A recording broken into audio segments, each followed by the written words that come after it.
Rebel star ఇప్పుడు టాలీవుడ్ హీరోలకి కాదు, బాలీవుడ్ కాలీవుడ్ స్టార్లకు కూడా ఇన్స్పిరేషన్ గా మారాడు.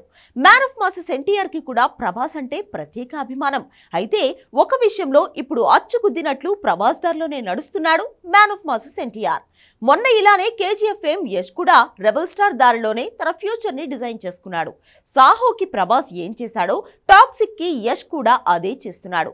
ఇప్పుడు సీన్ లోకి వచ్చిన ఎన్టీఆర్ ఫుడ్ విషయంలో రెబల్ స్టార్ అడుగుజాడలోనే నడుస్తున్నాడు. అదొక్కటే కాదు, చాలా విషయాల్లో రెబల్ దారిలోనే తాను అనేస్తున్నాడు.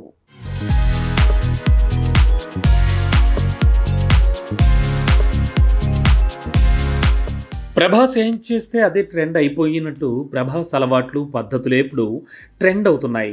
Man of the masses NTR అచ్చంగా ప్రభాస్లానే తన తోటి నటీనటులకు దర్శక నిర్మాతలకు ఫుడ్ పెట్టి చంపేస్తున్నట్ట.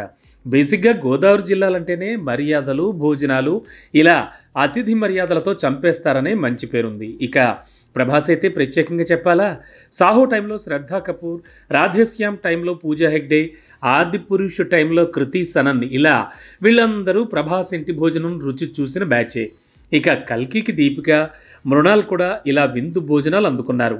అమితాబ్ అండ్ కో కూడా ప్రభాస్ ఇంటి ఫుడ్కి ఫిదా అయ్యారు. ఇది పాన్ ఇండియా కింగ్ ప్రభాస్కున్న అలవాటు. అదే ఇప్పుడు man of the masses NTR కూడా ఫాలో అవుతున్నట్టున్నాడు. దేవర సెట్లో జాన్వీ కపూర్కి ఎన్టీఆర్ ఇంటి విందు భోజనం అందింది. అదే ఫోటో సోషల్ మీడియాలో పెట్టింది జాన్వీ. అంతే, ప్రభాస్ దారిలో మరో టాలీవుడ్ స్టార్ అనడం మొదలుపెట్టారు. అతిథి మర్యాదలకు తెలుగు నేల పెట్టింది పేరు. ఆ లెక్కన ప్రభాస్ దారిలో ఎన్టీఆర్ నడవడం ఊహించతగ్గది. అయితే కేజీఎఫ్ తర్వాత టాక్సిక్ విషయంలో యష్ తన హెయిర్ స్టైల్ మార్చిన విధానం అచ్చంగా బాహుబలి తర్వాత సాహో కోసం ప్రభాస్ మార్చినట్లే ఉందని, రెబల్ స్టార్ని రాఖీభాయ్ కూడా కాపీ చేశాడు అన్నారు. ఇప్పుడు అలానే ప్రభాస్ దారిలో ఎన్టీఆర్ నడుస్తున్నాడు అంటున్నారు.